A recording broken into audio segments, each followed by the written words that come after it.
Otoritas Jasa Keuangan atau OJK Kantor Regional Sumsel hingga kini telah menerima 6 pengaduan tentang asuransi dari masyarakat. Pengaduan ini dilakukan karena status perusahaan asuransi berinisial B telah valid atau dibekukan berdasarkan keputusan Mahkamah Agung di tahun 2015.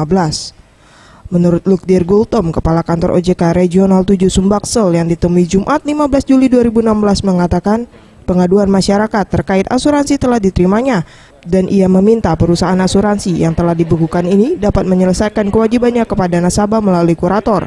Sementara untuk para nasabah sendiri dapat mengajukan klaim melalui Pengadilan Negeri Palembang pada tanggal 20 hingga 22 Juli 2016. Khusus di Sumatera Selatan itu nanti kurator itu akan datang sehingga para pemegang polis itu bisa mengajukan klaim pada tanggal 20 sampai 22 Juli di Pengadilan Negeri Palembang.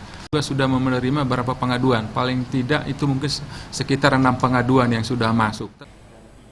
Hirapo, salah satu nasabah asuransi B, mengaku ia terdaftar sebagai nasabah asuransi dengan program pendidikan, di mana asuransi tersebut telah jatuh tempo pada tahun 2013 lalu.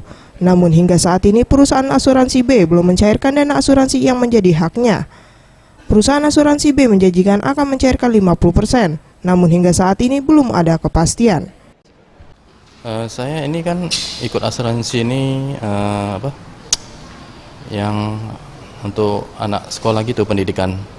Ya, sudah asuransi saya sudah sebenarnya tahun 2013 tadi sudah sampai jatuh tempo. Jatuh tempo waktu itu nggak bisa bayar dia. Akhirnya dia minta dari Jakarta Pusat minta bayar 50%. Ya oke lah, kita bilang 50%. Tapi sampai sekarang juga belum.